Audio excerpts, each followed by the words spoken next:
The PWHL playoffs have officially started, and unfortunately, I guess if you're a Minnesota fan, we have to talk about Britta behaving badly. All that and much, much more coming up on the Women's Hockey Report. This is the Women's Hockey Report presented by Locked On NHL. Your weekly look at the world of women's hockey. From the PWHL to the international stage, it's the Women's Hockey Report on the Locked On Podcast Network. Your team every day. Happy Saturday morning, women's hockey fans. Welcome to another episode of the Women's Hockey Report.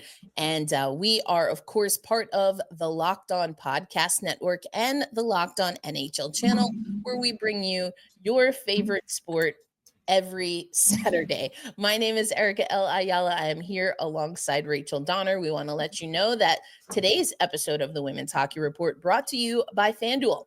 Right now, new FanDuel customers can get $200 in bonus bets if your first $5 bet wins.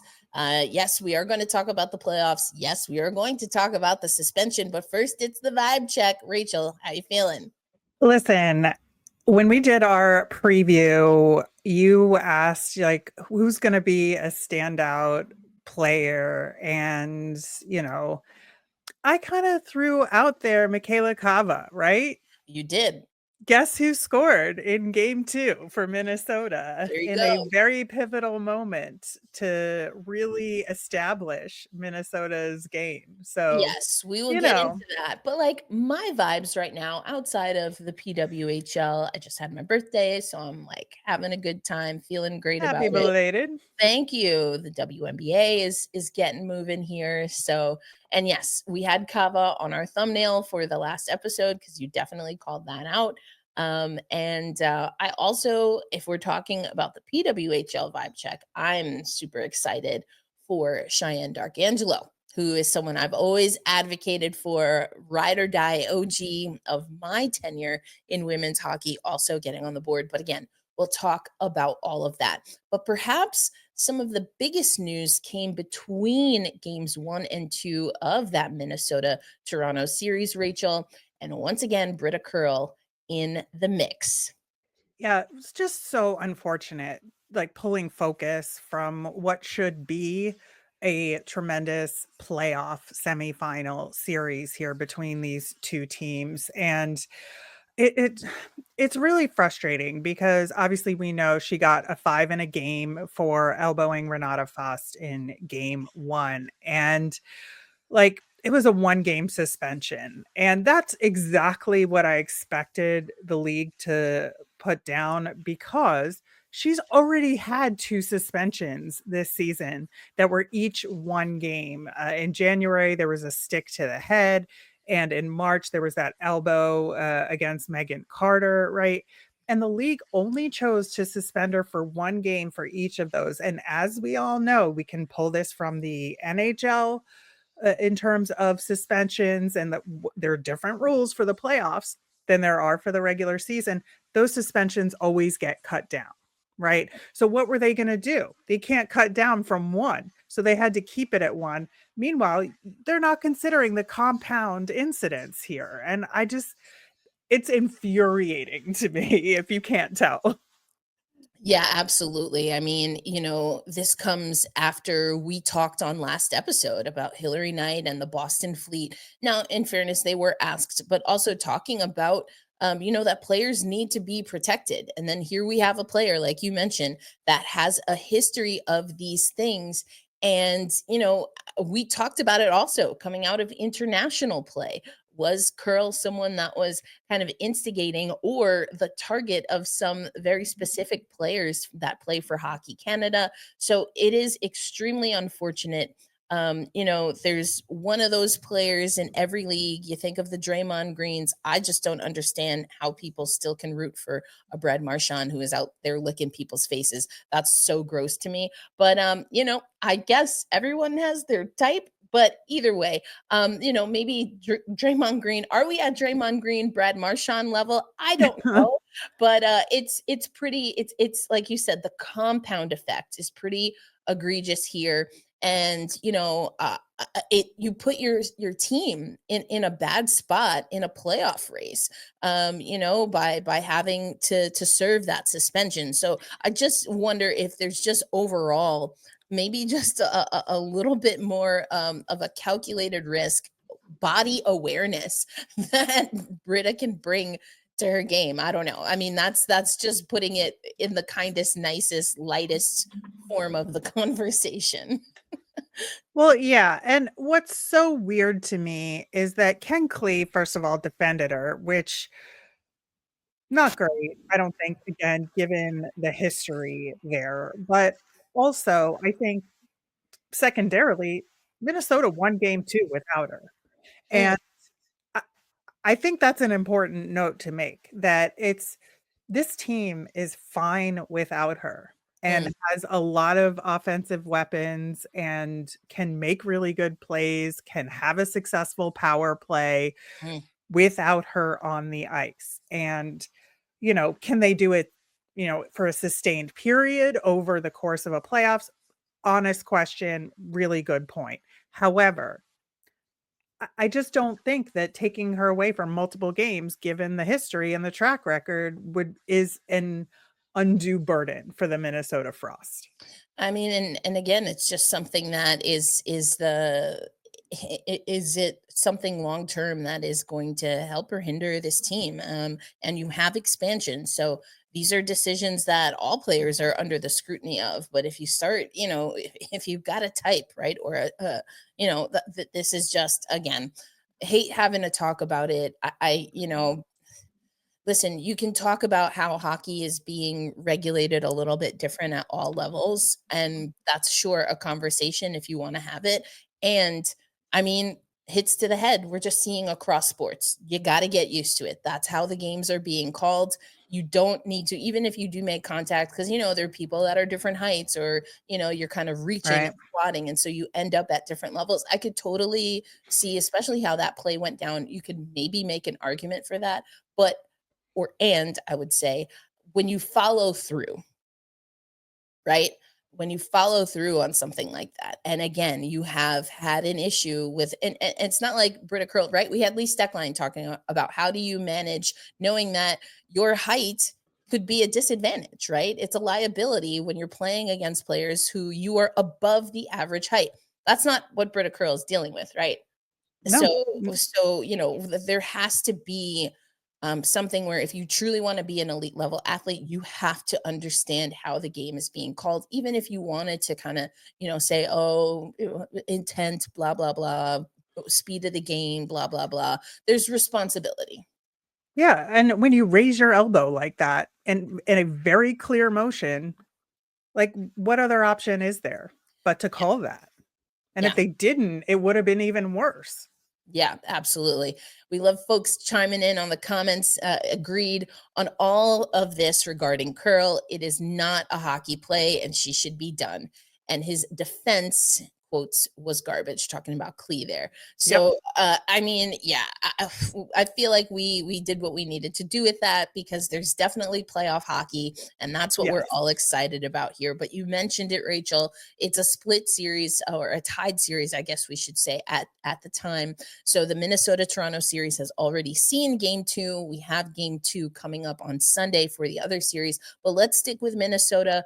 What were some of your takeaways in game 1? And then we'll talk about game 2. Yeah, game 2, I think, or sorry, game 1, I think that, Toronto came out kinda guns a-blazing in that game. Obviously, we saw, Julia Gosling, 2 goals in the second period, one of which on the power play, and we know Toronto's power play is very good, and, we had mentioned that Minnesota doesn't give up power plays very often, Right, but Toronto is just the team to be able to capitalize on them, right, right. and they were able to do that. And I thought we saw some pretty solid goaltending on either end in that game for sure. I think it was just really the resiliency of Minnesota that came through in the second game. Like, this is a championship team. We saw what they did to Boston, like dismantling them recently. Like, Minnesota was not going to be down after game one. That is for sure. No, and again, we kind of alluded to that this is a team that we've seen their ring design, their banner's already up, and their whole message, to summarize last year going into the playoffs was like win one game, right? Just focus on the task at hand, stay the course. And, I think there are two teams in the playoffs. We'll get into the next series in a little bit that they understand that urgency because of how their regular season went. Yep. And that's really interesting because it's not to say that a team that has been at the top of the table like a Montreal or a Toronto that they don't understand that, but there's a different level, right? And that desperation, it hits a little different, Rachel, right? And I think that also being able to say, hey, we know what it takes to win a championship, that's also very important. And so I think what we saw Minnesota be able to do in game two is we're in game one where we saw that it was definitely Toronto that was had the lion's share of shots on goal, 37-26. And they got doubled up in the first frame alone, Minnesota, on shots on goal. So the opportunities towards the net changed a lot, Rachel, I think, in the second game, more of a focus to give yourself opportunities, right? To give yourself every opportunity. We used to hear that. We still hear that with the Seattle Kraken. I host Locked On Kraken, and the Kraken say, we give players every opportunity to be successful. Well, you have to give yourself every opportunity to be successful. And in hockey, that means you got to get shots up. So, shots definitely closer, still in favor of the Scepters, but only, a 5-shot swing. But then also, and we've talked about this before, Minnesota having a defense core that can activate on offense. And we saw that a few times over when it came to the scoring for Minnesota in game two. Yeah. And of course, like we're in Lee Stecklein's world, obviously here, with her getting those 2 goals, one of which was on the power play in game two. I think game two was interesting to me for a couple of reasons, because I really think it showed what both teams are good at, right? But Minnesota just comes out in the end, because you saw, Toronto take that early lead, right? Which they did in game one. They do it again in game two, but Mhm. Minnesota comes out in the second period and takes a lead. Toronto gets close to getting, they get back into it, Mhm. right? Because they can do that. They have the weapons to do that. And they get contributions from Savannah Harmon, from Allie Monroe. Yep. And that may not have been who you expected to come through for Toronto, but they did. And then, Minnesota finds a way to put it away in the third, despite the fact that they were outshot 13-4 in the period. Right. Minnesota is the one that's able to put the puck in the net. That's right. Sophie Jakes gets a goal and also an assist in that frame. We've talked about this before, even in the last game of the regular season. Is that a game that Minnesota absolutely should have won? I mean, you could argue that one way or another, but they were opportunistic where Boston maybe wasn't. They capitalize on the mistakes, they see the space on Mhm. the ice, and they attack. And that is because they have speed. They have skill, they have high IQ, and you can see that they are very strategic. They don't second guess, think double, they're not overthinking things when they find those seams, and that's what makes them dangerous. Yeah, and, Kendall Coyne-Schofield, had some issues during that game, or wasn't sure, and so her ice time was down to only 14 minutes in that game, and everybody else stepped up. Mhm. And I think that's, a hallmark of a championship game. She did return to the game, obviously, but I think that, it's an important note for the Minnesota Frost. Absolutely. Next player up. That is definitely the mentality that you have to have in the postseason. We're going to step aside just for a wee little break here, but we have plenty of hockey to talk about, and that is coming up on the Women's Hockey Report. Did you know your Fire TV is also an Xbox? You can turn any TV into your gaming and entertainment hub with Fire TV Stick 4K devices. No console required. Just grab your paired controller, subscribe, or sign into Xbox Game Pass Ultimate with EA Play included, and you are ready to play. You can dive into hundreds of premium titles from EA Sports College Football 25 to Call of Duty Black Ops 6 and Avowed as easily as you stream your favorite shows. It's gaming made simple, and it's all on your Fire TV. With 4K streaming, watch more than 1.5 million movies and TV episodes from your favorite subscribed services like Netflix, Prime Video, Disney Plus, Max, and more. And if you've ever wanted to try out Xbox games without that big upfront investment in a console, Fire TV Stick 4K can be that low pressure way to start exploring. So head to amazon.com/Fire TV locked on to get started. Xbox Game Pass, Ultimate subscription and compatible controller required. Available on select devices, including Fire TV Stick 4K 2nd Gen, Fire TV Stick 4K Max 1st and 2nd Gen, and Fire TV Cube 3rd Gen. And today's episode of the Women's Hockey Report also brought to you by our friends at Indeed. You just realized your business needed to hire someone yesterday. How can you find amazing candidates fast? Easy. Just use Indeed. When it comes to hiring, Indeed is all you need. So stop struggling to get your job post seen on other sites. Indeed's sponsored jobs puts your post at the top of the page and helps you reach the right candidates faster. As a small business owner, I know the things that can happen when you don't hire the right person, when you don't have candidates that are really meeting as many of the qualifications as you're trying to find. And so having something like Indeed speed up that hiring process is super important. And now you can speed up that process, as I just mentioned, with a $75 sponsored job credit. Just go to Indeed.com/locked on right now and support our show, the Women's Hockey Report, by saying you heard about Indeed right here. Terms and conditions apply. If you're hiring, Indeed is all you need.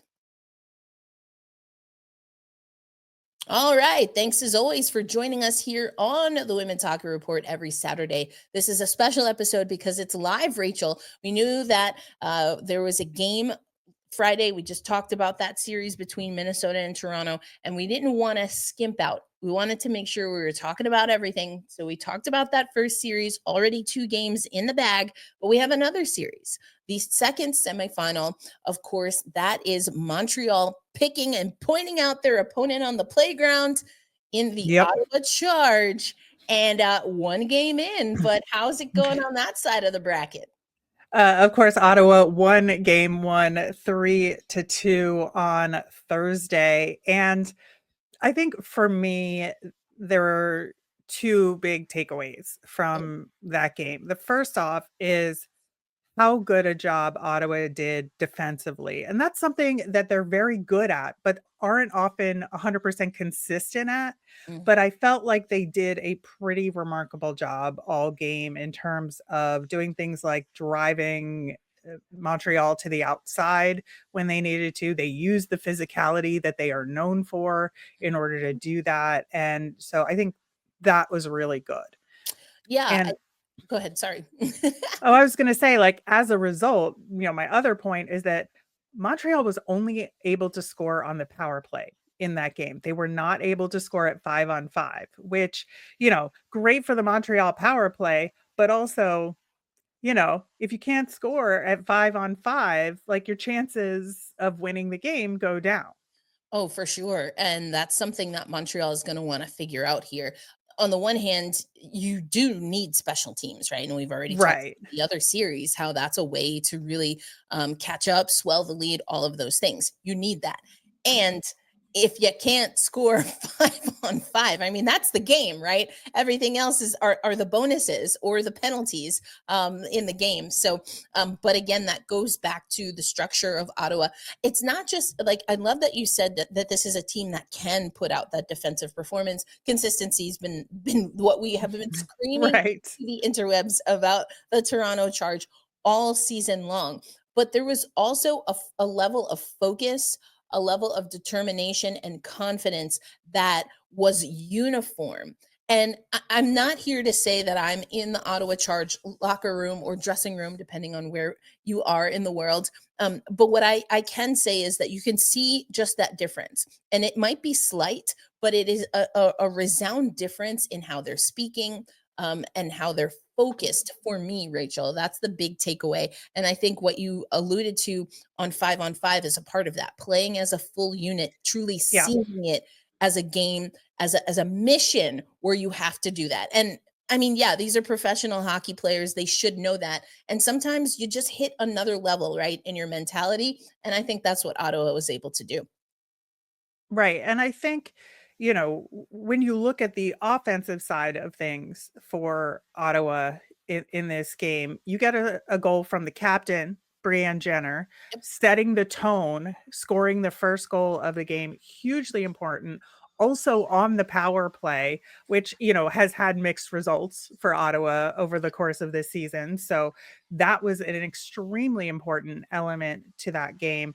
Then I think you got, at the back end of the game winning goal from Shiann Darkangelo, the veteran, providing that presence and backstopping them to that victory. Like, I just think the bookends of the goals for Ottawa in that game were hugely important and something that can carry them through to the next game.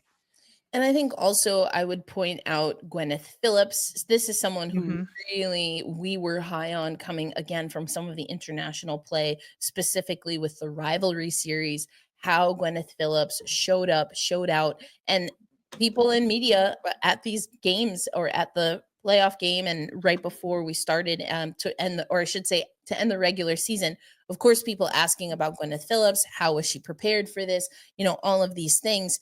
And I mean, it's what we heard when we were in Raleigh, North Carolina, right? I mean, in Yep. summary, she's a gamer. We also heard from Gwyneth herself, and it's about, if you stay ready, you ain't got to get ready. And I love that mentality. I love that attitude. It is unfortunate that Emrance Mashmeyer has gone down with an injury towards the back end of the season for Ottawa. I mean, that's an understatement. And Gwyneth Oh, Phillips. yeah. Now, listen, you don't think that the question in the back of my head for the past 3 weeks hasn't been, in an expansion draft, if you Ooh, get to protect one goalie, Ottawa, who ooh, is it? Who mm, is it? that's Because I don't wanna have to answer that question nope. for Ottawa management. I mean, because you almost have to say that it's Phillips at this point, but, like, to not protect Mashmeyer seems absolutely bonkers. So that's gonna be a whole thing we're gonna talk about eventually, Yeah. but that is the thing swirling in the back of my brain as these Yeah. playoffs continue. Or to put a spin on that, right? These teams were asked to basically put a franchise tag on not just one player. So in the WNBA, in a lot of leagues, you have a quote unquote franchise player. They're your, y- just as it Mhm. sounds, the player that you are building a foundation around. You lock them into a contract, and they are going to be with your team. We saw that the teams had to do that. They picked 3 players effectively to lock into long-term contracts. And I think that was done for the marketing of it all. They're Olympians, right? All the Olympians here. But now that there's expansion coming, to your point, I think the assumption was that the Olympians were going to rise to the top, and in a very a wide gap in margin. And I don't know that that's exactly what's necessarily happening in certain specific roles. And it's what we've been saying about women's hockey for a while. It's that we obviously have to look beyond just national team members or people who are perennial national team members, because that's how other women's hockey leagues have been able to exist, including now the PWHL. So, yes, expansion always throws a wrinkle, and it's Yeah. something that we've been talking about in the WNBA. But when you have multiple expansion teams coming in, and this is the first bite at the expansion apple for the PWHL, excuse me, that's a lot of disruption. I do not envy what general managers are going to have to do in just a few weeks here, Rachel. Yeah, Assuming, I know. assuming I things are know, but before the draft. yeah, and it just this one particular position and role is what's top of mind for Yeah. me, here, but circling it back to the series, I think that Montreal is going to have some similar difficult questions. Yeah. And, obviously we're one game into this series. Anything can happen. Montreal is an unbelievable hockey team. So I am never going to count them out. But I do think that they're going to have to really like adjust their game a little bit here in order to get some quality chances past Phillips, because you look at the way this game went from a flow perspective, and Montreal got the lion's share of the chances in the first period and the second The period. second too, yeah. And yet, Ottawa was still in a position to win the game going into that third period, and then Ottawa turns the tables a little bit. I think just in terms of the eye test and the numbers bear it out in terms of the shot totals. Ottawa controlled a very significant portion of that third period. That's not something, Montreal should get used to. Like, they're going to have to know how to finish a game out against this Ottawa team that's going to play hard. And you mentioned the eye test. I think in watching this game, what stood out to me, and it was extremely frustrating to watch at times, Ottawa, it looked like Ottawa was just shooting into skates, shooting into bodies. And I think there's a part of that you put on the Charge. How do you use east-west as much as you use Yeah. north-south, especially knowing that there's extra width in these ice rinks that we're going to see in Canada? So I do want to say that the Charge has to do a better job. And I think they did, right? Of opening up the ice, being a little less direct, and getting especially Rene Desbiens to move, left, right in the crease. I will say that. However, I think also there were plenty of times where it was the positioning of Montreal that was the bugaboo, getting Right. down to the ice, blocking shots, getting a stick into passing lanes. And so to your point, I think that they were able to do that effectively early in the game. And they need to be able to hunker down. Now, that's a tough way to play. It's a hard way to play. And it goes back to the other series that we were talking about a little bit. Or excuse me, when we were talking about Ottawa earlier, you have to commit to playing that throughout the full game. You can't relent, especially in the playoffs. Right. And Ottawa's used to playing desperate, Yeah. to be fair. And they did. And Yeah. it came through for them. And, And whether they can do that in a sustained series, that's the big question for them. And that's the test. Can they be consistent? and what I liked, whether it was Darkangelo's interview on the ice, got to see the fireman or the firefighter cap in the locker room, that presentation, putting the puck up on the puck board. This is a team that is locked in. It's basically they're on some, we ain't done nothing yet. We ain't done nothing yet. We haven't won a series. We haven't arrived at the finals. We haven't won a championship. And they know that there's more work to be done. They'll obviously take the win. And the only way you win a series, the only way you win a championship is by building off of the opportunities for success. Because we know Montreal is watching film. We know that they are going to make some adjustments and are going to be more steadfast in certain areas. I do want to say one other thing that I thought was interesting, and I respected Carla McLeod and how she handled it. Everyone talking about, hey, we even did it right on this episode, on last episode. Yep. Montreal picked you. We saw how that worked last year. What are your thoughts about that?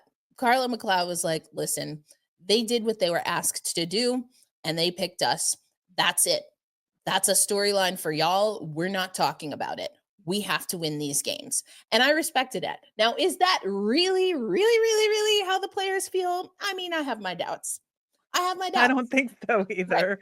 Right. But I think it's fun, especially because of, again, how last year went. I think that it makes the PWHL, I think, that much more of an exciting league, right? Where you have elements like this, where you add to the mix. Oh, for sure, for sure. And again, what happens in the locker room when the cameras aren't in there? I wouldn't be surprised if some of that ekes into there, or you keep your whiteboard material. But I like that Carla is like, I'm taking control of this. My players are not touching that. This is how our team is approaching it, and it's done. Like, you can ask her about it again. I doubt she's going to give a different answer. She's like, we're not focused on that. And I respect it, because at the end of the day, it doesn't matter who they were going to play. In order for them to be where they want to be at the end of the season, they have to win games. That's it. Period. That's an excellent note to end on for that discussion.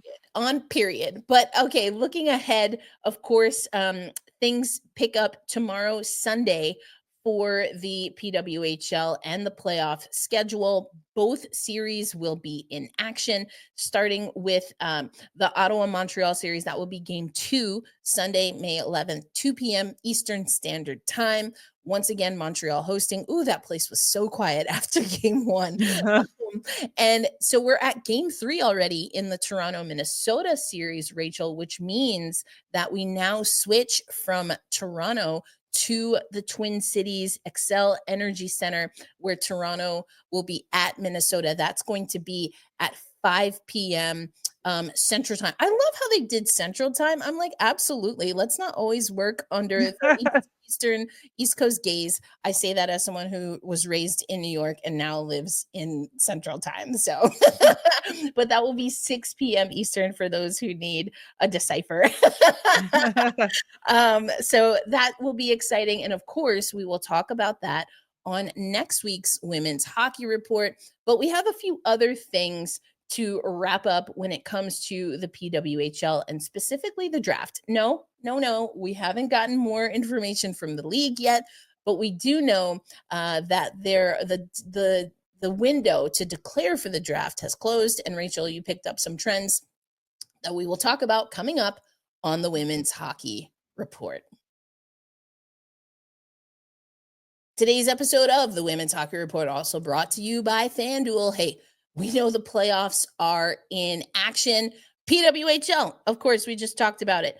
NHL, NBA, everything in full swing, and every night delivers highlight-worthy performances, momentum shifts, suspensions like we talked about, and other can't-miss moments. Whether it's a game-winning goal or an overtime drama, there's never a better time to get in on the action. And the great thing about FanDuel is that they are putting some respect on the women's sports, including the PWHL. Probably hear about FanDuel and PWHL as you're watching the games. Here we can see these are the odds to win the Walter Cup there. And so we'll see, are the odds makers right? Or will some of these teams be able to crack through and make believers of the field? You can also check out, I love checking out future bets. You can look at WNBA odds, Stanley Cup odds, all of that. And the great thing is that if you are new to FanDuel, you can get a $200 bonus if your first $5 bet hits. And again, future bets is a great way to do that. And so make every moment more with FanDuel, the official sports betting partner of the NBA, and of course, the PWHL and us here at the Locked On Podcast Network. All right, Rachel, PWHL playoffs in action. Everyone getting a little bit of rest today before both series pick up tomorrow. We do know there are 2 expansion teams coming in, but what we don't know is what the expansion draft will look like. Although we are expecting that it will be before the entry draft. So again, that's a handful of weeks now that we're talking about, Rachel. It's already April. Hello. It's May 10th. I should know. I'm a May tourist, but it's May 10th here. So time's a ticking. But there is something very concrete that we know about the entry draft, and that is who has officially declared.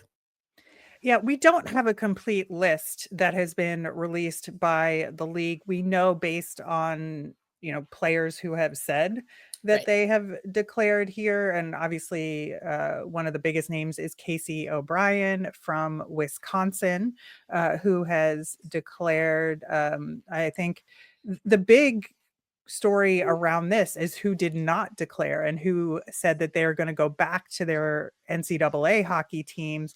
And the biggest name is Abbey Murphy, who will be returning to the University of Minnesota.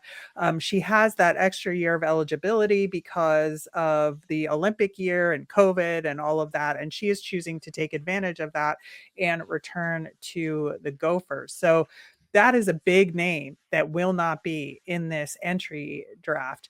A couple other names that we know now, Lacey Eden and Marianne Picard of Wisconsin. will not be in the PWHL draft this year. Lacey Eden, we know from the national team, of course. And so I think, there's a few big names that will not be in this draft. And I think there is a conversation about this year's entry draft and it being a slightly weaker draft. Now, obviously, year one, it's everybody. So it's going to be a little bit different. But I think, there is some truth to that here. I think also everything is so new. And then again, you add the wrinkle of expansion. You add that there are some players that still can utilize that extra eligibility. Yep. And that's just a year on top of this, is notwithstanding if players have redshirted or if they stepped away for international time. So, I mean, we see that in the WNBA, that last crop for the W is now through. But with women's hockey, for a little bit, there's been a lot of uncertainty. And I think that in some ways, maybe a part of the narrative, how big or what percentage, is that this is still a growing league. It's successful in a lot of ways that other leagues have not been. And, you still got to figure out as you're a player that's in college, playing in college, what part of that transition is going to work for you, especially now that we're adding markets like on the state side, Seattle, which Right. you have to think about cost of living and things of that nature.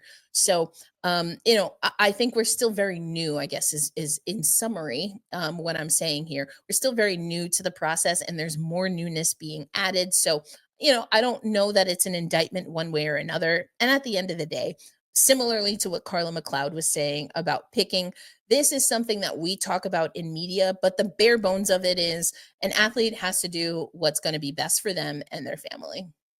Absolutely. And yeah, I think that it's a very weird situation. Again, with that extra year of eligibility that you mentioned, the centralization versus no centralization discussion for the national teams, how all of that works. So I do not think it's a ding on the league at all. It's No. definitely circumstantial. I think this will give more international players a chance to get drafted in this one. I think that's going to be the big story out of this particular draft for the PWHL, which is a good thing. I think getting more Yes. international players outside of North America involved in the league is always going to be good for the league and for women's hockey around the world as a whole.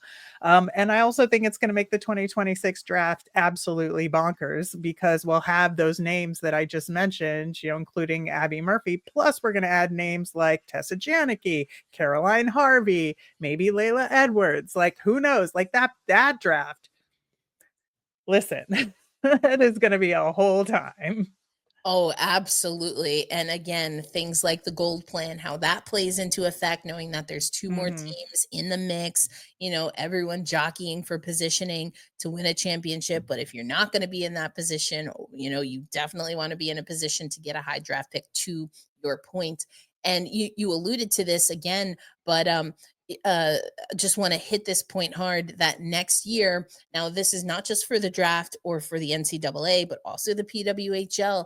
We know that it's an Olympic year, and how that changes things is going to be interesting to see what people prioritize, if they feel or they just choose not to kind of quote unquote do it all. Because here, I'm here to tell you, as someone who covers women's basketball, the grind is a lot for an athlete who happens to be an Olympian playing for a very competitive NCAA team and is considering going into the pros. There's no time in the W. There's a little bit more of a reprieve on the college hockey side, but again, it's just so new. So we will keep up with that. We will be scouring the interwebs to see if anyone's given away little nuggets on what they're thinking, why they made one decision or another.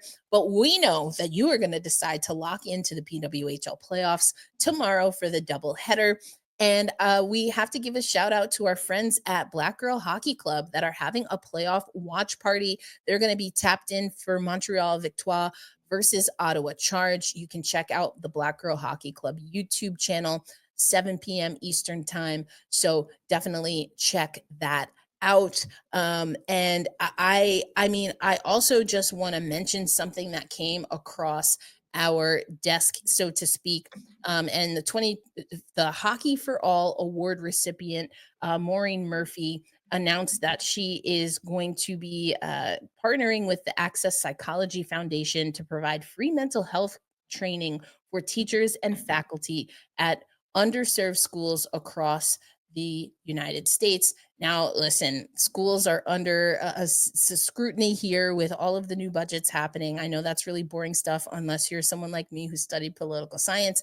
And I think it's always interesting when we see athletes being able to step in there about causes that are important to them. So, stick taps to Maureen Murphy, and we will see her and Montreal see what they can do in game 2 of their series. But for Rachel Donner, Erica L. Ayala here. And if you enjoy the men's hockey, then make sure you're also checking out Locked On NHL Game Night on this very YouTube channel every game, every night until a Stanley Cup champion is crowned. Get local analysis on a national scale. You can find NHL Game Night on the Locked On NHL YouTube channel or wherever you listen to podcasts. And if you want your women's hockey specific, make sure to follow us on TikTok at women's_hockey_report. And we will catch you next week. Thanks so much for joining or tapping into our first ever live show. And we will be back next week. All right. Peace out, everybody. Enjoy the games.